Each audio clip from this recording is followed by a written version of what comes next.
Olá, muito boa tarde. Sejam bem-vindos ao Post a Post, o nosso jornal interativo de notícias online aqui pela Rede TV. Sejam todos muito bem-vindos e participem aqui com a gente.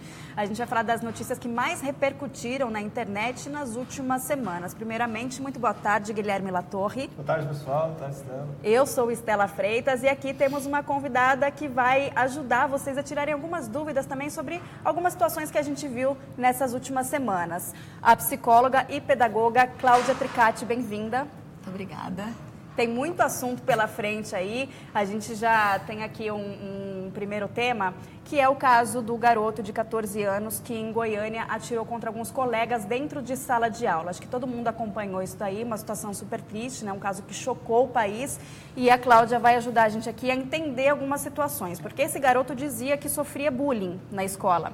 E, por causa disso, foi a motivação dele, é o que ele diz, né? Porque sofria bullying, então ele quis revidar de certa forma e planejou isso. Segundo ele, 2 meses já que ele pensava em matar os colegas, especificamente aquele que cometia o bullying contra ele. Ele dizia que era chamado de fedido, que não usava desodorante, ele se sentia mal com isso. Até dá para relembrar outros casos que, segundo a polícia, ele mesmo se inspirou. O caso de Realengo, no Rio de Janeiro, também que um jovem de 23 anos, ex-estudante de uma escola, entrou atirando também em colegas, matou 12 pessoas, e também Columbine, nos Estados Unidos, que aconteceu similar também. 12 pessoas foram mortas por 2 alunos que estavam fortemente armados. Então, Cláudia, o que eu quero saber é assim, o bullying sempre existiu. E hoje a gente vê essas situações que a gente não via antes. Não sei se não eram noticiadas, mas enfim, tomou uma proporção muito grande. Como que hoje as próprias crianças devem lidar com isso, né? Uma criança que sofre o bullying na escola. Primeiro, é bem importante esclarecer o que é bullying, porque como tudo que fica muito falado, muito discutido, perde um pouco a caracterização. O bullying é um fenômeno social, né? O bullying, e ele tem alguns pré-requisitos para ser considerado bullying. O bullying, ele não pode acontecer uma única vez. Então, não existe assim, fez bullying hoje, praticou bullying hoje. Bullying, ele requer algumas coisas. Ele requer repetição, ele requer um agressor, um agredido, e ele requer plateia. Por isso, tanto se fala de cyberbullying, porque cyberbullying tem plateia sempre. A plateia é garantida. É importante também, quando fala assim, antigamente todo mundo fazia, mas não tinha nome. Não tinha nome, agora tem. Sim, agora tem. O sofrimento sempre houve. É que nós nos acostumamos com essa questão do sofrimento. E uma outra questão muito importante, e que eu acho que responde muito o que vem sendo falado. O sofrimento é de cada um. A dor é de cada um. O que para uma criança pode não significar nada, ser chamado de fedido para uma criança pode ser algo banal. Uhum. Ela revida, ela fala fedido é você. E para outra, isso pode se transformar num profundo sofrimento. Então, esse é um ponto. Até, acho que uma avaliação do comportamento desse jovem, por exemplo, que ele era, segundo os colegas, ele era retraído, né? Ele se mostrava muito quieto. O que fez com que ele cometesse esses assassinatos, enfim, esse crime todo, não foi o bullying. Uma criança que não estava bem, uma criança que tinha uma característica. Então, houve há um tempo atrás um rapaz que, ao assistir o Clube da Luta, filme, ele matou as pessoas no Shopping Morumbi. Uhum. E é muito semelhante, porque o Clube da Luta foi um gatilho. O conteúdo do filme, ele apenas foi um disparador para aquilo que aquela criança vinha sentindo, enfim. Eu não posso acreditar única e exclusivamente ao bullying, mesmo porque nós estamos falando de outras crianças. Isso que eu ia perguntar, inclusive, se eu não acho que o bullying deve ser a justificativa para o que ele cometeu. Com certeza não foi. A gente já tem até aqui alguns comentários, né? Primeiro a gente dá um abraço para o pessoal que está assistindo a gente. Por favor, gente, manda perguntas, manda dúvidas, né? Se é pai, mãe, se é colega de escola, tem alguém que você percebe que está um pouquinho pior, que não é aquela coisa, sabe, de escola, a pessoa está mais triste, a pessoa está mais deprimida. Você que já sofreu bullying se também. Se tiver alguma dúvida para ajudar, manda para a gente, que a doutora vai explicar para a gente. Já manda abraço para a Leonardo, o Rafael, a Vanusa, a Dilma. O pessoal está mandando mensagem, mas manda as perguntas, manda um comentário, manda histórias, se você passou por alguma coisa. A gente tem aqui um comentário um pouco mais completo da Júlia Alcântara, que fala assim: os pais só saberão se a criança contar, mas também se começar a ter mudança de comportamento em casa, os pais devem questionar. Se o filho não responder, a escola terá que ser consultada. É isso todo mesmo? todo mundo tem que olhar. Veja, a criança que sofre bullying, né, partindo do princípio que quem fez isso foi o bullying, não foi, tá? Na minha opinião. A criança que sofre bullying normalmente não relata isso para os pais. Com uma desculpa, uma explicação muito simples. Se eu contar isso para os meus pais, eles vão à escola. Se eles forem à escola, vai piorar. O pai desse garoto, inclusive, que é policial militar, disse que não sabia Não que sabia, o filho sofria o que é bullying. normal. O que é absolutamente normal. Não saber que o filho sofre bullying. O que pode aparecer? Sim, os professores podem perceber, outras crianças podem contar em casa que isso está acontecendo, a própria criança pode resistir a ir para a escola, pode se sentir mal no ambiente escolar, os pais podem perceber que alguma coisa está errada e muitas vezes não há uma pista de que aquilo que a criança está sentindo é porque ela vem sofrendo bullying. Então, sabe aquela criança mais quietinha na sala de aula? O professor normalmente gosta de uma criança quietinha na sala de aula. É isso que a gente tem que olhar. É esse olhar que tem que ter. Mas não é o psicólogo que tem que ter, o educador que tem que ter. Todos nós temos que ter.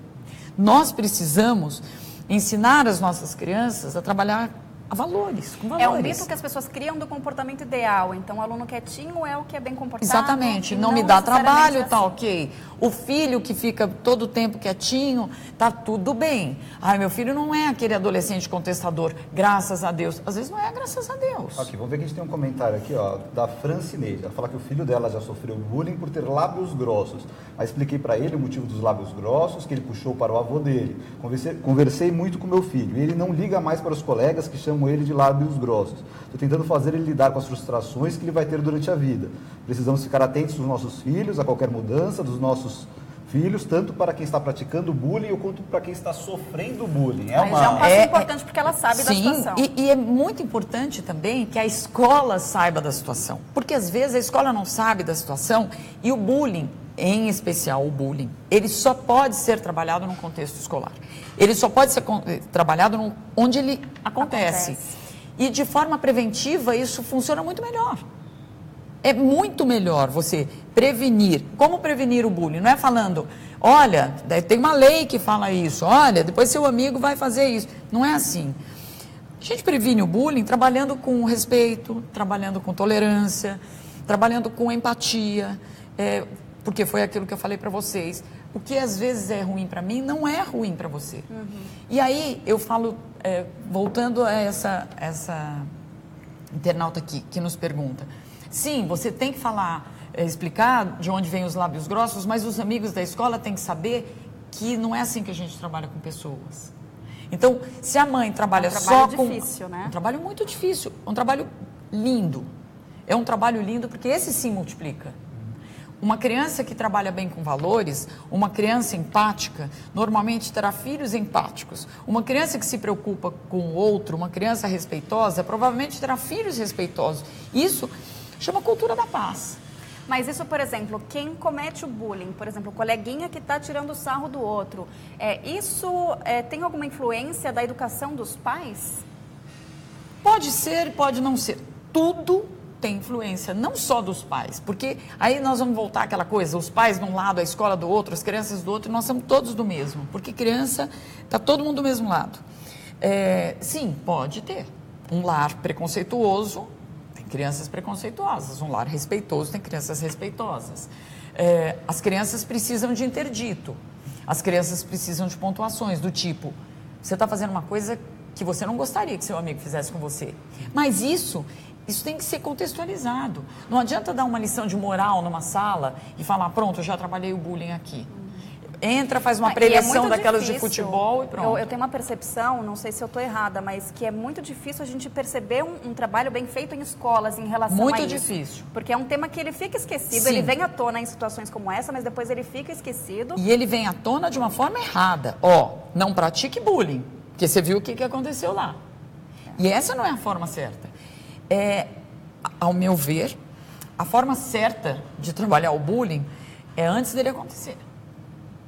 É Ótimo. muito antes dele acontecer. A gente tem uma história aqui, ó, que é particularmente interessante, do William Daniel. Ele conta aqui que sofreu bullying por 7 anos na escola, que recorreu a diretores, professores e ninguém ajudou ele em nada. Ele, quando ele tentou se defender, foi acusado injustamente e tomou 4 advertências. Imagino que ele tenha saído pra porrada. Né? Ele foi vítima desse ato por religião, porque ele era muito quieto e por causa de um cachorro de estimação. Ele não dá mais detalhes. Fala que foi o tema dele até da monografia da faculdade desse ano. Legal que ele transformou a própria experiência num foco de estudo. Mas não é todo mundo que tem essa condição de ressignificar, de usar isso. Não é todo mundo que consegue. Tem crianças mais frágeis, tem adolescentes muito frágeis, tem adolescentes como esse que nós estamos avaliando agora, né, conversando agora, que é uma criança que não estava bem, que tem uma questão muito maior do que essa. Dá para dizer que ele surtou ou não? Ou é palavra muito forte? Muito forte. Dá para dizer que ele não estava bem. É uma questão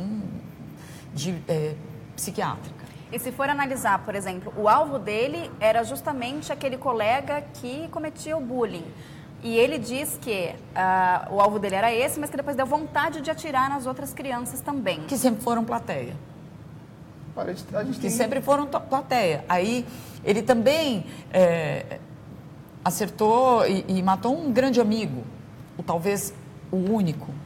Então, nós não podemos medir isso. Nós não ouvimos esse menino falando, nós não sabemos se ele falou isso, nós não sabemos se ele está se defendendo agora. Isso tudo é segundo a polícia, né? Então, nós não sabemos se agora ele está se sentindo pressionado. É uma criança, ele é uma criança, ele pode ter 14 anos, ele pode ser alto, ele é uma criança. E a gente não pode esquecer isso, assim como não podemos esquecer da questão das outras famílias envolvidas nisso. Porque são famílias de crianças, né? E não podem ser responsabilizadas agora. A gente tem muita gente aqui que fala, falando praticamente comentários muito parecidos em cima de que se a criança não conta para os pais, como é que os pais percebem? Eu acho que esse é talvez um dos pontos mais cruciais. Não só em relação ao bullying, mas em relação a toda essa bagagem que a criança está carregando nas costas dela, de sofrimento. Então, como é que você percebe, identifica esse momento? A minha resposta é muito, talvez uma resposta romântica, mas é uma resposta que nesse momento é absoluta. Olhe para o seu filho. Fale com seu filho, conheça o seu filho. Quando os pais, eles conhecem o filho, eles conseguem olhar para a criança e perceber se está com febre. Ele consegue olhar para a criança e perceber se a criança está falando a verdade. Olho de mãe, olho de pai, né? Aquela grande concepção, é esse. Então, fale com ele, conheça o seu filho. Se você conhecer o seu filho, imediatamente você vai saber que alguma coisa não está bem. Ele pode não falar para você, mãe, eu estou sofrendo bullying, mãe, tem um menino que fala isso para mim, mas você vai perceber que algo não está bem. E aí, com o olho de mãe, com o olho de pai, você consegue chegar ali no fundo.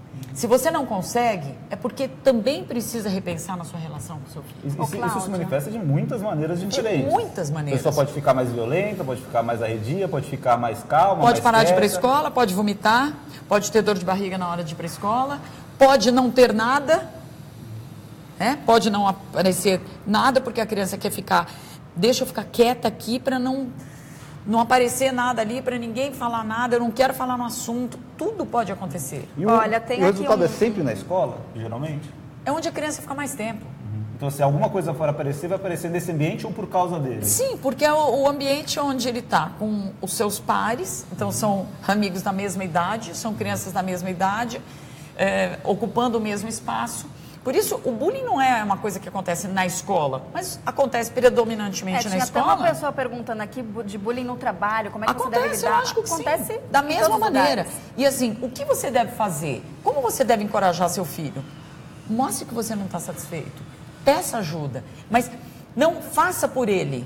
Encoraje para que ele faça, porque o que nós precisamos fazer com a criança agredida, né, que é a criança que se sente agredida, não importa se você acha que ele está sendo agredido ou não. A criança agredida, ela precisa ser fortalecida. Esse é o papel. Não adianta você levar a criança agredida para terapia ou dar uma explicação física para ela ou levar o agressor. O contexto precisa mudar. Olha, a gente tem alguns comentários aqui, inclusive você que está assistindo, se tiver alguma dúvida, mande a sua pergunta aqui, que a Cláudia é psicóloga e pedagoga, ela responde para você. A Andreísa Cirilo falando exatamente do que você estava dizendo. Eu acredito muito no diálogo em casa. A primeira mudança nos filhos, temos que notar para poder ajudar, né? Exatamente o comportamento, isso que ela diz. Precisa-se de mais família e muito amor. Agora, o que eu quero falar é o seguinte, como nesse caso não foi possível prevenir, como remediar? Então, por exemplo, as famílias das vítimas foram 2 crianças mortas, outras 4 crianças ficaram feridas. A gente já tem informação que o garoto, ele teve alta, a outra garota, ela está paraplégica, ficou paraplégica, infelizmente. E as crianças que vão voltar para essa escola, a coordenadora que conseguiu impedir com que ele fizesse um massacre ainda maior. Corajosa, delicada...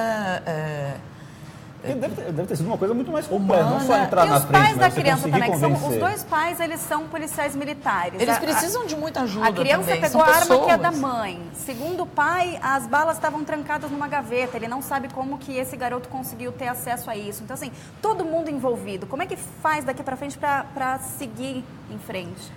Há pouco tempo, nós tivemos também um caso muito horroroso de um senhor que botou fogo numa creche, né, em Minas, e acabou também se matando e matando crianças, e aí a escola reabre agora com aquelas mesmas crianças, com aquelas mesmas professoras, enfim. É preciso ressignificar o espaço, o momento, é preciso acolher essas crianças. Existe uma área da psicologia que chama psicologia do desastre.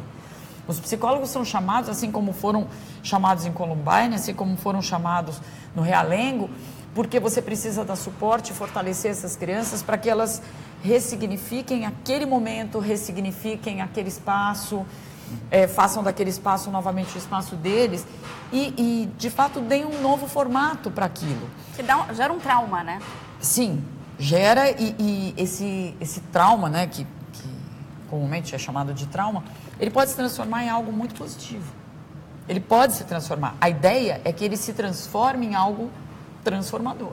A gente tem uma pergunta aqui muito legal, da Luana Dourado. Ela fala que a filha dela sofre bullying por ter sobrepeso. Ela está numa situação que chora ao ir para a escola, que ela já conversou com ela, já conversou com a diretora. E certa vez ela faltou à aula e a diretora aproveitou a situação para conversar com a turma dela.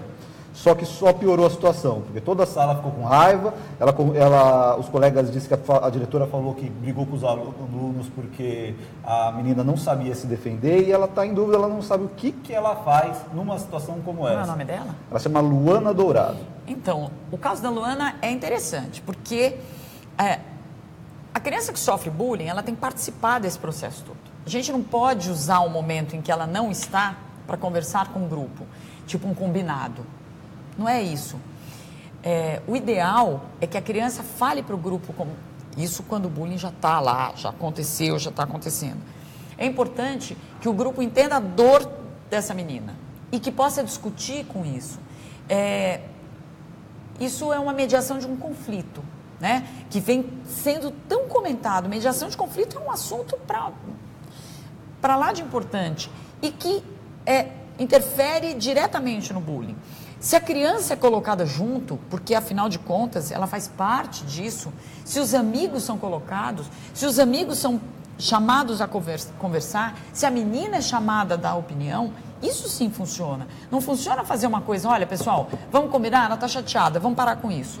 Porque aí sim os meninos se sentem fora. Quando a gente quer trabalhar qualquer questão de sala de aula, os alunos têm que ser incluídos nisso, eles são participantes. Quando eu falo de contexto, é isso que eu estou me referindo. Contexto é isso. Contexto é o professor participar da discussão, contexto é você envolver todo mundo da escola, contexto é quem sofre bullying ter a possibilidade de falar, quem pratica ter a possibilidade de falar também. Porque nós não podemos esquecer que o agressor, no caso de bullying, volto a dizer, não acho que o bullying foi o causador disso, foi um gatilho disso.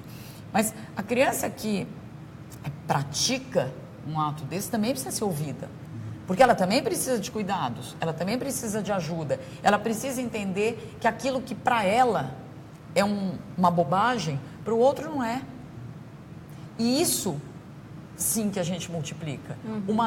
Uma chamada de atenção, uma bronca da diretora, não multiplica nada. Só multiplica o pior. Assim, meu Deus do céu, vai, deixa essa menina. Deixa essa chata pra lá, e aí começa... E aí piora. A gente tem aqui um comentário que muda um pouco, que dá um outro cenário interessante aqui para essa situação. A Helena Coelho fala que esse tipo de problema também é comum no transporte escolar, dentro dos ônibus.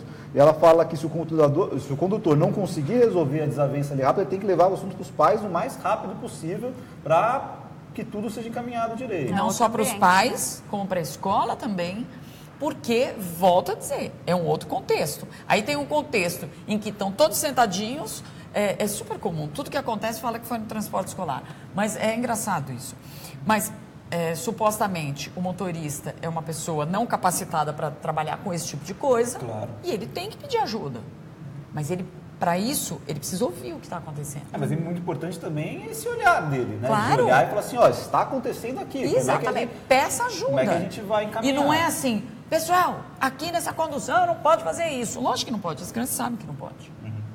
A criança sabe que não pode. Não precisa falar para criança nenhuma, você não pode bater no seu amigo.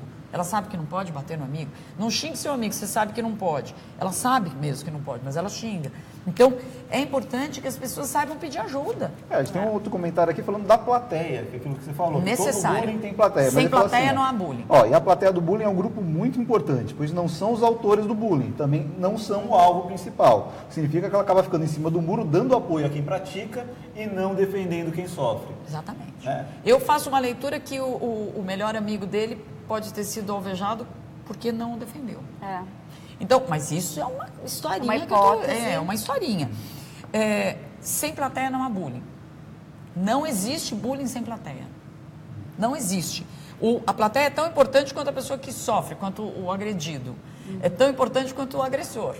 Sem plateia, sem bullying. Bullying é um assunto muito delicado, é o que a gente falou, agora veio à tona de novo, infelizmente, por uma situação como essa que a gente viu em Goiânia, e vai ficar por um tempo sendo falado, mas é um assunto de extrema importância que deve ser tratado sempre, principalmente nas escolas. Só para atualizar aqui, o caso está sendo investigado, claro, o garoto ele continua internado, e a gente vai ver aí como é que vai ficar a situação também das pessoas que foram feridas. Enfim, a escola, até o momento que eu saiba, continua fechada, né? As aulas lá não voltaram ainda. Porque tem o lado, a gente tem aí dois lados, né? O lado pedagógico e o lado de polícia, é claro que vai ser encaminhado. A gente espera que a polícia tenha o cuidado necessário para encaminhar, para saber exatamente como é que caminha. A gente tem pessoas especializadas nisso, no Conselho Tutelar, nas assistências sociais, né? Sim. Então eu acho que a parte que a gente sempre espera é que isso funcione. Mas agora, eu queria só voltar para aquele outro lado, porque a gente fala de bullying justamente porque a dimensão sempre é essa. Ele acaba virando o vilão principal e acaba virando aquele, como chama, o bode expiatório de todas essas situações. Né? Mas há algo maior por trás dele. Né? Não só, você falou de quem pratica, mas assim, sobre quem está sofrendo. Essa pessoa estava sofrendo outra coisa, mais profunda, e acabou sendo... O sofrendo outra coisa, ele tinha uma fragilidade que outras crianças não têm, que outras pessoas não têm, que o rapaz que matou as pessoas no Shopping Morumbi tem, que os jovens de Columbine tinham. Né? Não é qualquer coisa que faz. Então, ai meu Deus do céu, as crianças que sofrem bullying vão matar os outros amigos. Não é isso. Não. Você precisa ter um componente adoecido. É um fato. É um fato. Mas pode ser qualquer coisa? Por exemplo, um trauma familiar, uma situação de estresse, ou pode ser uma característica psicológica, de personalidade da pessoa? De personalidade. Mas o que fala... Então, assim, o importante é você identificar isso o quanto mais cedo possível. Com certeza. Para perceber. E evitar gatilhos. Agora, tem que tomar cuidado também. A gente fala assim, o bullying, na minha opinião, também não foi a causa do que aconteceu. Acho que não. Mas também tem que tomar muito cuidado para isso não se tornar um incentivo para quem sofre bullying, né? Eu sofro bullying, então vou me inspirar, como a polícia disse que ele se inspirou. Sim, mas dificilmente isso acontece numa criança com desenvolvimento normal. Precisa ter alguma coisa ali, Sim. Sim. Esse negócio de ideia para louco não funciona. Não é uma coisa como aquele baleia azul, né? Que teve aquela febre da baleia azul. Quem comete o suicídio precisa de ajuda antes. Ele não teve a ideia naquele momento. Ele estava num processo de adoecimento. Então, não é assim, o responsável foi esse. Sabe quando o aluno fala, eu fui reprovado por conta de uma falta só? Não, você foi reprovado por conta de outras. Essa foi só a última. Só que passou do limite. Exatamente. Então, nós não podemos esquecer isso, porque senão todo mundo fica apavorado com a possibilidade. Olha, vai fazer. Está sofrendo bullying, ai, ai, ai. A gente não pode ficar com aquela coisa do inimigo mora ao lado e tratar todo mundo com potencial. É isso mesmo, exatamente isso. Toda criança retraída. Mas não deixa de ser, por um outro lado, de um certo modo natural das pessoas, até por falta de conhecimento. Com certeza. certeza. Que eu tô falando, e agora de ficarem preocupadas. Natural é necessário. Aquilo, né? Então, aquela pessoa, aquele menino, aquela menina. Nós só não podemos fazer disso um momento. Então, logo em seguida do episódio de Realengo, houve um boom. Vamos trabalhar o bullying, que aparece a lei. Essa lei também, que é uma coisa a ser pensada, né?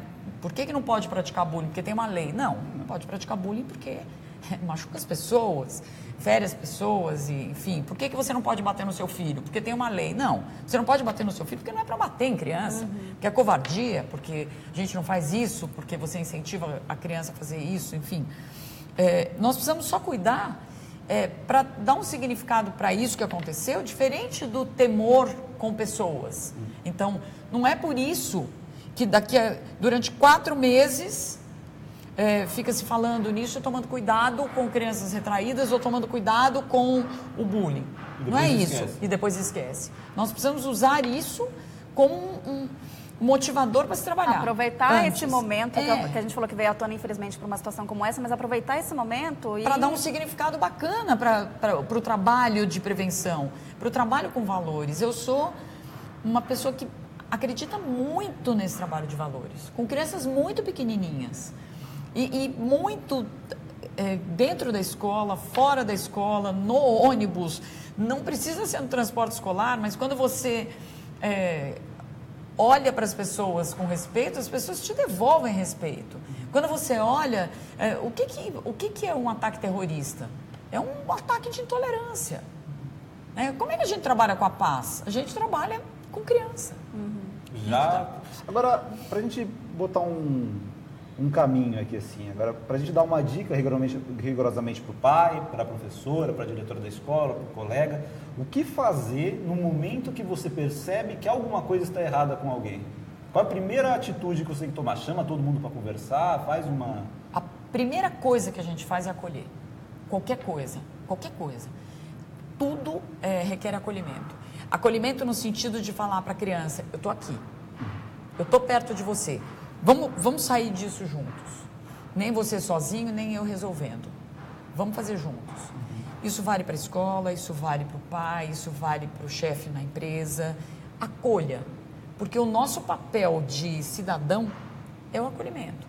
Então, acolha aquilo. Coloque-se no lugar do outro. Porque quando você se coloca no lugar do outro, você consegue compreender minimamente a dor que ele sente. Então, o acolhimento é o que é mais necessário. O professor acolhe o aluno, a escola acolhe seu professor, a família acolhe suas crianças. Não sejamos rivais. A família não pode ser rival da escola. Isso é trabalho da escola. Não, isso é coisa da família. E a criança trabalhar junto. Sim, porque a criança fica no meio. O que importa nesse caso a criança é todo mundo. A criança é de todo mundo. Ô Gui, vamos falar de outro assunto? Vamos seguir. Acho que dá para a gente continuar trabalhando essa questão do acolhimento, né, o comportamento das pessoas. Eu vou trazer um outro caso aqui, que daí a gente fala um pouquinho de luto. Um noivo morreu 2 horas antes do casamento no Rio Grande do Norte, num acidente de moto. Um carro atingiu a moto que ele estava sem capacete, caiu, bateu a cabeça na calçada e acabou morrendo 2 horas antes do casamento. Isso comoveu muito, né? Acho que o Brasil inteiro. E, segundo os familiares, ele estava indo fazer uma surpresa para a noiva, ele estava indo para casa, levando flores, pétalas de rosa para colocar no quarto, para o momento que eles voltassem para casa, ela teria essa surpresa. Então, acho que isso comove ainda mais, né? O Carlos Adriel Mendes da Silva tinha 21 anos, a noiva, a Paloma Ismaeli, de 19, tem alguns lugares que passaram 18, 19 anos, enfim.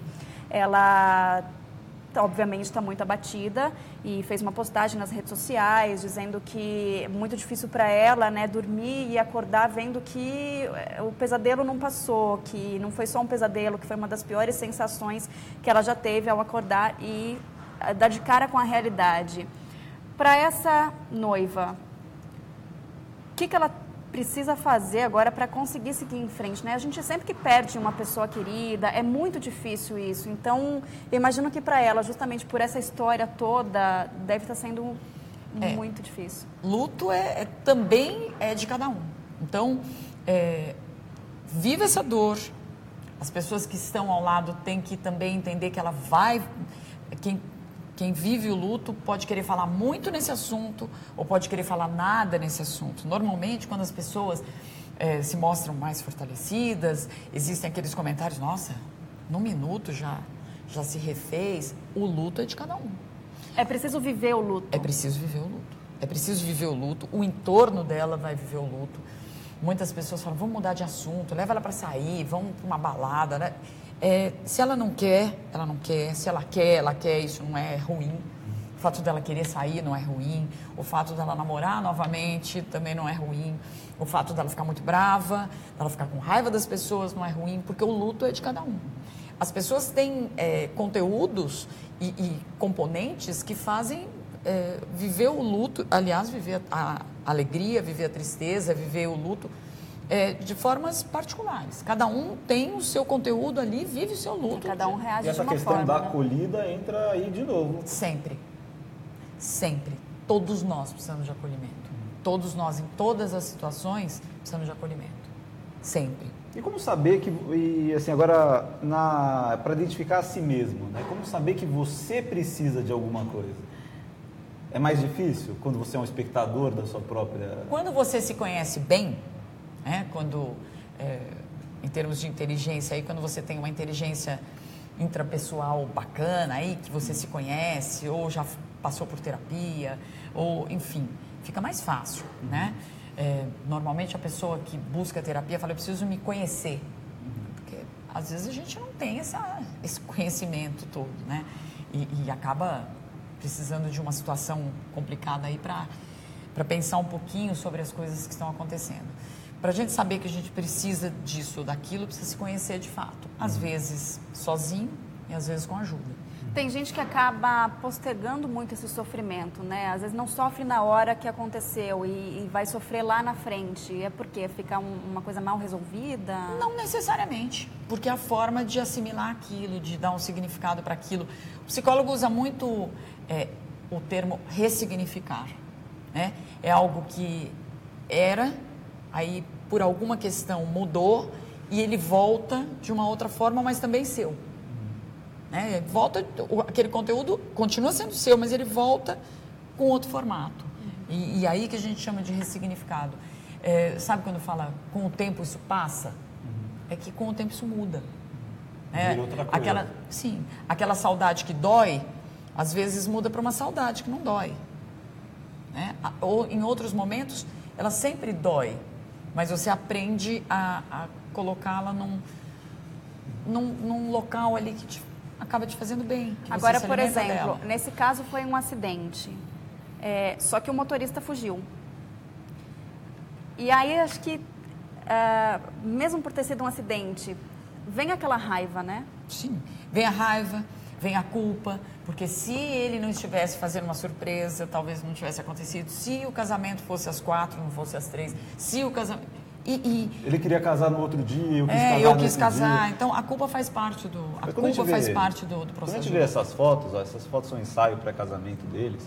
Era um casal bonito, era um casal muito novo. Né? Bem jovem, bem ela jovem. tinha 19 anos. Era um casal, assim, e é um evento traumático dentro de uma situação de absoluta euforia, né? Você tá, a queda, né? O desabamento exatamente. É muito mais profundo do que lógico a situação. Claro. E tudo que fere aquele ritmo normal da coisa, então é lógico que você, um jovem de 21 anos, morrer numa situação dessa é muito diferente de um idoso de 98 que está doente, né? É o caminho natural da coisa. Quando o caminho natural da coisa não segue aquilo que deveria seguir, né? Aí deixa de ser o caminho natural, é lógico que chama muito mais atenção. E aí eu entro num outro ponto também. Eu falei no caso, pelo motorista ter fugido, talvez venha uma sensação de raiva, mas, por exemplo, quando você perde alguém por assassinato, é muito pior. Sim, vejam, esse é um caso para lá de triste, que entrou na mídia, enfim. Mas na mesma semana nós tivemos 2 meninos, adolescentes, ciclistas, que estavam indo para casa de bicicleta e uma pessoa também matou os 2 meninos e fugiu também. Mais adiante foi parado pela população. Então, é que depende muito desse apelo também, né? É uma coisa, são cenas bonitas, são jovens, num momento feliz. Os outros meninos estavam apenas andando de bicicleta. Mas também tem as histórias, né? É isso que eu falo dessa comoção, porque um deles tinha acabado de conseguir o primeiro emprego, comprou uma bicicleta para ir trabalhar. Então, e aí quando isso entra, aí isso ganha um volume para nós, né? Porque todo mundo se coloca no lugar. Mas a gente imagina também que existe aquela coisa da surpresa, né? Então, você... atropelamentos, né, homicídios, essas coisas são, infelizmente, extremamente frequentes no Brasil. Sim. Né? A gente tem nesse caso, é um caso que é uma absoluta surpresa. Né? Aquilo não é o que você espera que aconteça, assim, infelizmente a gente espera que aconteça. Sabe? Se pegarmos as coisas isoladas, um acidente de moto, acontece muito. Mas, por exemplo, acidentes acontecem, só que aí também eu acho que vamos colocar um outro lado, o lado da pessoa, o condutor ali no caso. Nesse caso do casal, o motorista fugiu. Esse caso do atropelamento dos 2 ciclistas, o motorista pelo menos tentou fugir. Sim. Por que essa reação imediata de fuga? É o medo. É o medo. Às vezes, assim, é sempre o medo, né? Fiz alguma coisa errada, estou sem habilitação, bebi, vão me pegar. O medo faz coisas também, né? Eu não sei o que passou na cabeça dessa pessoa, mas a fuga, né, fugir, vem junto com medo. Que pode ser assim, vou fugir da polícia porque eu não quero ser preso. Mas porque eu tenho medo de ser preso. Que não necessariamente a pessoa é uma criminosa, né? Claro que não. Mas o medo faz também. O medo, ele também tem o meu medo não pode ser o seu medo, né? Porque cada um tem um enfim. Mas a fuga, ela vem junto com o medo. Tem uma pergunta aqui, é uma pergunta, eu interpreto de uma forma mais pesada na realidade, mas acho que é um assunto que a gente tem que conversar também. O Alfredo Xavier, ele fala sobre depressão. A depressão pode levar mais ao suicídio do que homicídio?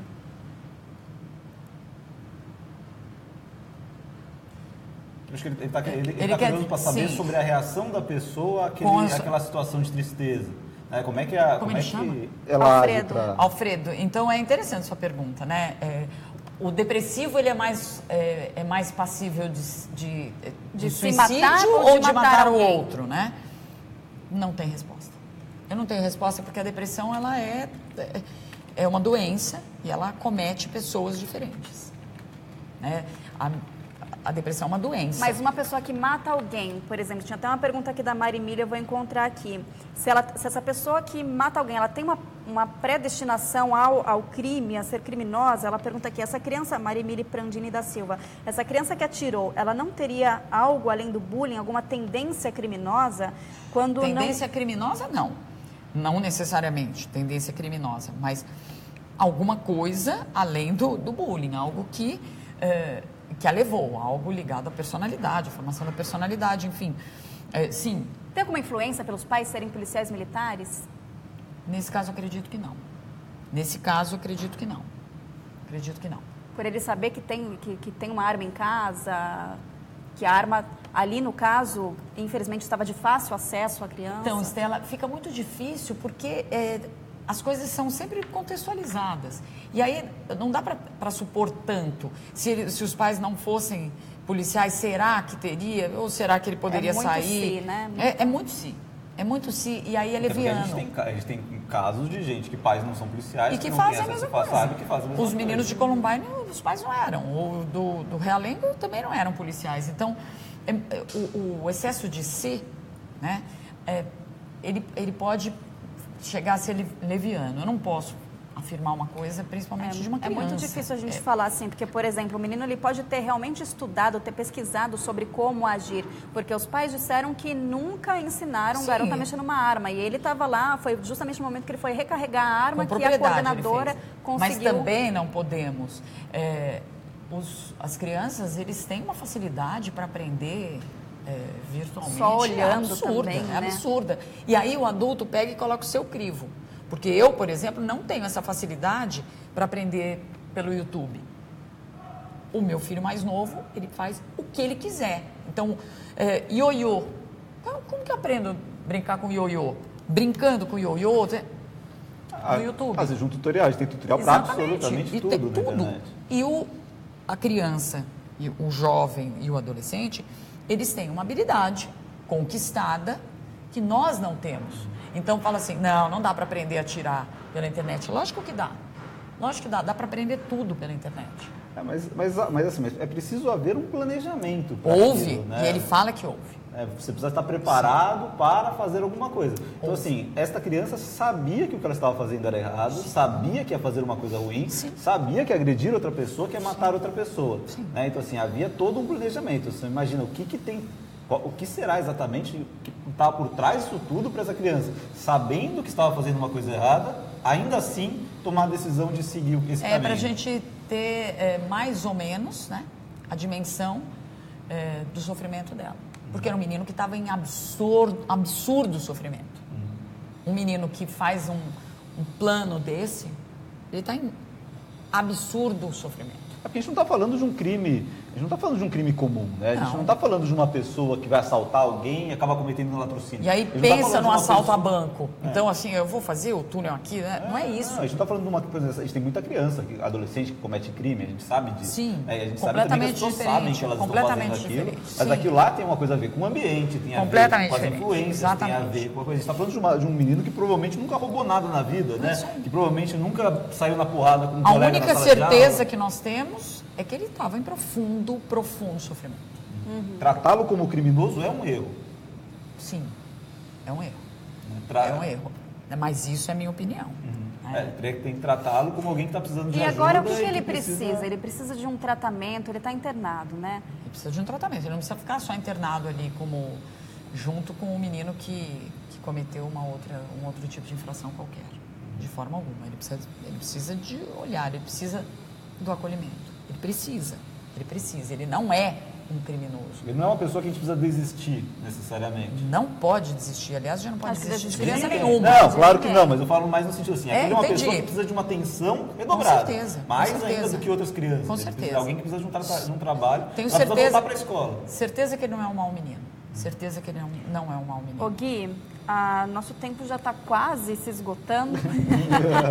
Aqui a gente tem uma lista de coisas para falar. Tem esse problema aqui que a gente vai falando, o negócio vai se alongando. O assunto rende. Vai rendendo. Mas aqui, tem muito assunto ainda. Quero ver o que a gente pode colocar aí. Mas assim, dizer que a gente está bem feliz porque as pessoas estão mandando comentários muito completos. Estão falando sobre situações próprias. Agora a Débora Truppel, perdoa, eu sempre peço desculpas pela pronúncia do sobrenome, porque alguns sobrenomes eu não tenho ideia. Falou que meu filho teve episódios de bullying, teve que fazer tratamento psicológico, psicoterapia e mudar de escola. Então, assim, foi uma coisa mais radical. Vamos fazer tudo, enfrentar em todas as frentes para resolver essa questão. Sim. Né? Fazer a terapia fortalece a criança agredida. Porém, o trocar o cenário nem sempre é o melhor. Mudar de cenário eu ia perguntar isso. Não. Porque acho que a pessoa pensa, vai voltar para a mesma escola, vai lembrar da mesma situação que aconteceu naquele ambiente. A Débora já falou que eu falei o sobrenome certo. Tá vendo? Muito obrigado, Débora. Mas a mudança de cenário, ela pode ser uma faca de dois gumes. A criança pode sentir assim, eu não iria mesmo, ela sabe que eu não iria conseguir enfrentar aquilo. Ou eu preciso mudar de cenário para começar uma história diferente. E antes de tudo, assim, antes de você lidar com o reflexo do problema, antes de você perceber que o problema está acontecendo, assim, antes do problema acontecer, para você precisar perceber que ele está acontecendo, como preparar as crianças para enfrentar o mundo, entender que esse tipo de coisa acontece e já enfrentar de primeira mão de uma maneira mais preparada, assim, mais madura? Mais madura, não. Sim, né? mas, Porque mas criança de saber... 5 tem que se comportar e ter a maturidade 5. A gente não pode querer que a criança seja mais madura do que, mas ela é. Não, eu quero dizer assim, ela está mais preparada para enfrentar aquilo, entender aquilo. Eu sempre defendo a questão do trabalho de base com valores, com empatia, e um fortalecimento da criança, do tipo, vamos lá, eu estou junto, mas você vai mostrar que você não gostou. Vamos lá, nós estamos com você, mas nós vamos mexer com isso. Tem que dar segurança para a criança sempre, também, sempre. Ficar mais à vontade para falar. Dar segurança para a criança também não significa, muito pelo contrário, fazer por ela. Isso dá insegurança. Porque se você faz para uma criança aquilo que ela deveria fazer, ela sente, eu não devo ser capaz mesmo. Se minha mãe está fazendo por mim, é porque eu não sou capaz. Né? Nossa, é muito delicado. Né? Muito, muito delicado. E é muito necessário. Então, se a mãe sempre amarra o tênis da criança e a criança fala assim, deixa eu amarrar sozinho, não, porque você não vai conseguir, a criança veste isso, eu não vou conseguir. Eu não sei amarrar sapato, eu não vou conseguir. É um exemplo bem besta, né? Mas, enfim. A mudança de cenário, muitas vezes, pode gerar esse tipo de pensamento. A minha mãe me tirou daqui porque ela sabe que eu não vou conseguir. Eu defendo muito a questão, vai lá, lógico que vai conseguir. Nós vamos reverter isso, em frente que nós vamos... Não, em frente sozinho. Ninguém enfrenta nada sozinho. Tem que dar o apoio. Porque ninguém aprende nada sozinho. A gente sempre aprende com quem sabe mais. Sempre. Não importa se quem sabe mais é mais velho ou mais novo, né? Mas a gente sempre aprende com quem sabe mais. E aí, quando os pais, quando a escola, quando um amigo estão perto e falam assim, vai lá, vai que você consegue, eu sei que você consegue, vamos lá. É fortalecer. Ao mesmo tempo que você mostra apoio, você fortalece a pessoa para enfrentar porque o acolhimento fortalece. Porque eu tinha falado dessa coisa de você não enfrentar na hora, mas eu estava falando do luto. Mas agora falando sobre o bullying, o caso de Realengo, o garoto, ele era, o rapaz, né, de 23 anos, mas ele era ex-aluno, foi uma coisa que era lá de trás, e ele decidiu um tempo depois voltar lá. E ainda puniu as pessoas erradas, né, entre aspas, não a pessoa certa, porque quis dizer assim, ele atacou pessoas que não estavam nem lá na época. Nós não sabemos. Porque, por exemplo, as crianças feridas, com certeza. Mas as crianças feridas, sim. É porque daí que representam sai naquele momento a plateia. Mas ele, naquele caso, ele matou uma professora que era a única professora que dava apoio para ele. Da mesma maneira que aconteceu dessa vez com um amigo. Então, nós não sabemos. De fato, ninguém sabe. No caso desse menino do Realengo, não saberemos porque ele morreu. A gente pode dizer que ele demorou para tomar uma atitude? Não, a gente não pode dizer, porque a gente não sabe. A gente não sabe quanto tempo cada um leva para absorver ou não alguma coisa. Por isso que é muito importante discutir esses assuntos, trazer conversar, aqui, sempre falar trazer, muito e falar na escola. A criança tem que saber por que é legal grupo de gestante, por que é legal grupo de alcoolistas, porque você ouvindo a história do outro, você consegue entender um pouco a sua. Né? Quando você vai num curso de gestantes, os gestantes têm dúvidas e falam, olha, eu também tenho aquela dúvida. Às vezes estava até com vergonha de perguntar, achava que era uma coisa esquisita. Então, conversando aqui, a criança vai... Mas também há muito do que se preparar os educadores por essa questão, né? Muito mais do que os pais. Porque ele também enfrenta traumas, ele também traz coisas com ele também tem dificuldades, ele também tem problemas. Ele também desconhece coisas. Às vezes ele provoca certas reações, mesmo sem querer. A gente não está tratando aqui as pessoas como tem vontade de fazer. Lógico. Ele acaba traumatizando os alunos por um motivo ou outro, sem professor vontade nenhum, quando expõe a nota de um aluno, quando coloca na reunião de pais no telão as notas, não imagina assim, nossa, eu vou machucar bastante o meu aluno, eu vou ferir o meu aluno. É lógico que ele não faz isso, de caso pensado. Ele faz, talvez ele ficando com vergonha, ele se toque que ele precisa melhorar. E não é assim. Né? Você as pessoas não funcionam dessa maneira. Pela exposição. Pela exposição, nunca. Mas é que é importante a gente falar sobre isso, né? Helena Coelho aqui dando parabéns para a gente para trazer esse assunto aqui, depois que a notícia foi dada já, porque às vezes não adianta só passar a notícia, e sim trabalhar em cima disso, né? Explicar as causas. Uma coisa também relacionada com essa de sair da escola ou não sair. A Maria Emília fala aqui de uma colega, de uma pessoa que estudou com ela, que sofria bullying, ficava muito triste e tinha um problema de autocrítica muito grande. Então, uma autoestima muito baixa, uma coisa. Falou que ela mudou de escola, começou um novo ciclo com novos colegas, a autoestima foi lá para cima, tudo melhorou, deixou o passado para trás, assim, falando que essa mudança do ambiente é importante às vezes. Às vezes. É um jogo de acerto e erro, né? Sempre. Na verdade, é um jogo de conhecimento. Se os pais conhecem os seus filhos, conversam com eles, se os professores sabem o que fazer, se os professores conhecem seus alunos, a chance de acertar é maior. Né? Atirar no desconhecido, você pode... Mas nada impede também de voltar para outra escola. Claro que sim. E continuar tendo problema. Lógico que sim. Né? É muito comum uma criança que sofre bullying numa escola passar para outra e continuar sofrendo. As características delas são a mesma, né? E as pessoas procuram as características. O perfil favorece, muitas vezes. Bom, a gente vai tocando. Eu vou pular esse monte de assunto chato que a gente tem, porque assim, a gente traz as coisas, todo mundo já sabe. A gente faz o programa em cima do que as pessoas estão gostando, estão comentando. Mas como o tempo ficou curto, porque o assunto rendeu muito, eu acho que foi um assunto muito importante para a gente debater, vamos passar direto, assim, pular bonito para coisas divertidas? Vamos lá. Sabe por quê? Porque esse jornal termina com fofura, e fofura nem sempre é bicho, não é, minha cara Estela? Vou jogar aqui. Geralmente é. Geralmente é. Assim, a fofura vai ser bicho daqui a pouco. Mas você acha isso daí fofura? Eu acho uma fofura, sabe por quê? Sabe por que eu acho uma fofura? Porque você já saiu de manhã para pegar um voo, sabe quando você tem que voar? Não quando você está indo passear, que tudo é festa, mas quando você está indo voar para fazer um trabalho, coisa chata. Acordei 4 horas da manhã para pegar um voo às 6h30, aquela fila de aeroporto, aquele monte de gente chata. Nem sempre tem gente chata, às vezes tem esse cara aí, ó. Olha esse cara, imagina você pegar o avião com esse figuraça. Tá fazendo praticamente um Gangnam Style, olha. Eu não sei exatamente se ele estava ajudando muito o avião ou se ele estava ajudando os passageiros. Mas feliz ele tá. Feliz ele tá, porque se o avião seguir essas orientações, ele vai bater no outro. Alto astral é tudo, né? Uma pessoa dessa parece que não tem problema. Alto astral é tudo. Esse rapaz não sofre bullying. Com certeza absoluta não, olha Ou só. se sofre, não tá nem aí. Não, mas eu te conto a história desse cara. Esse cara se chama, eu perdi o nome dele aqui, eu mesmo escrevi. Karen Ashford, ele é operador do aeroporto de Rochester, na Inglaterra. Ele disse que ele gosta de fazer isso para animar as pessoas de manhã, na chegada do trabalho, deixar o ambiente mais gostoso, mais divertido. Eu acabo dizendo isso, não é só esse, ele tem até mais exemplos, ó. Vou botar aqui uma outra imagem. E tem ginga, né? Olha só, isso aí ele encontrou com cheerleaders, né? Líderes de torcida de uma escola americana, estavam viajando para o concurso e resolveu participar. Saca? Você conhece alguém ó, que tem esse bom humor aí de manhã? Eu não tenho, né? Esse bom humor gigantesco aí, manda o detalhes aqui pra gente. Ó. Encarar a vida dessa maneira é muito melhor, não é? Com certeza, autoastral. Parece que essa pessoa não tem problema na vida, né?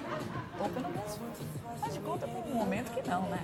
Às vezes é bom, né, de sair da própria... Um momento de alegria aí. Aí dança bem, ó. Tem gingado, pelo menos. Tem gingado, tem. Bom, a gente também vê, a gente é influenciado pelo cinema americano, vê negão que não tem gingado, é uma coisa muito errada nisso, né? Pelo amor de Deus. Olha lá. Segundo o Guilherme Latorre, esse é um momento fofura. Não, é o primeiro momento fofura. Porque o momento fofura aqui, ele nunca acaba. Ele nunca acaba por quê? Porque a gente tem que terminar o jornal com bom humor, porque bom humor é o que gera bom humor. Gera bom humor. A né? Maribili tá dizendo que de manhã ela não sabe nem o nome dela. Mas se eu esquecer, dá problema, não é? É. É que aqui a gente tem um hábito de entregar as pessoas, né? Então, assim, às vezes comenta um que é parente de um, comenta outro, Maribili é minha mulher.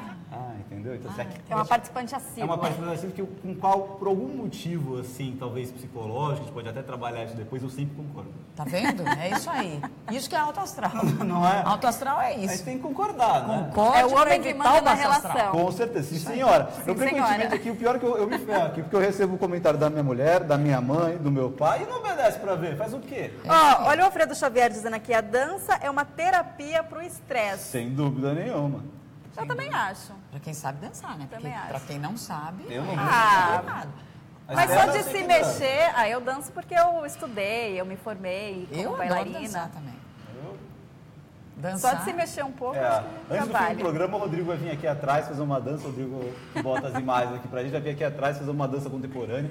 Ele é extremamente especialista. Vamos agora pra fofura. Fofura, porque a Estela acho que não ficou contente com o negão dançarino. É que esse é muito mais fofinho, vocês vão ver aí, claro, roda aí. Também é difícil ser mais fofinho do que isso aí, olha só, olha que graça.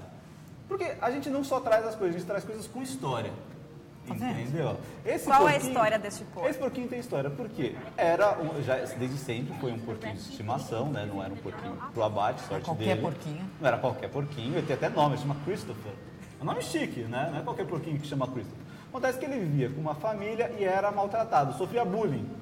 Sofria bullying da família, era maltratado,